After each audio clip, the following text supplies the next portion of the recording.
Opportunities his family had when they came to Britain from Pakistan.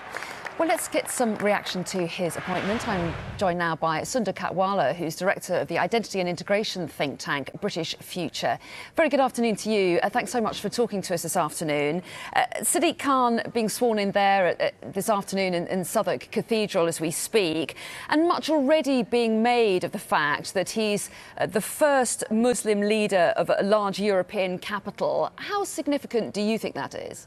Well, I think that is very significant. Of course, Sadiq Khan has run to be Mayor of London, and of course it's good to know we live in a country where voters haven't chosen for or against him based on his race or his faith. But at a time like the one we're living in, it's very important, and that's why it matters in Britain, but actually it matters internationally as well. London can choose a Muslim mayor. That sent a very important signal. No politician in Britain has ever got as many votes against their name as Sadiq Khan got. So we can see that voters can choose people of any faith. But there's also a big debate at the moment about Muslim integration and Muslims in the West. And there are voices, this is the message of ISIS and others, who say there's a clash of civilizations. Muslims will never be accepted in the West as equal citizens. Well, our Mayor of London shows that that's not true. And that's a message to them. It's also a message to politicians in the West who propagate that idea of them and us. You know, Donald Trump's message that Muslims can't be part of our society. Again, Sadiq Khan is a very powerful rejoinder to that.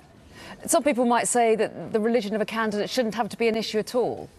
Yeah, that's right, but it slightly misses the point. It did matter that Margaret Thatcher was our first female Prime Minister. It will matter less when we have a second or third female Prime Minister in future. So somebody has to be the pioneer. Also, if you look at London schools at the moment, they're absolutely teeming with ambition and aspiration from every class, from every ethnic background, from every faith background. But the country we live in, the power in our country, in politics, in business, in the media, doesn't reflect the diversity of young London. So when young Londoners are growing up, whether they're white, they're Asian, they're Muslim, they're Christian, they're Jewish, and they see Mayor Sadiq Khan in City Hall, I hope that sends a message that there's no job in this city or this country that they can't aspire to. And people probably didn't know that was the case when Sadiq Khan was born in St George's Hospital in Tooting, in 1970.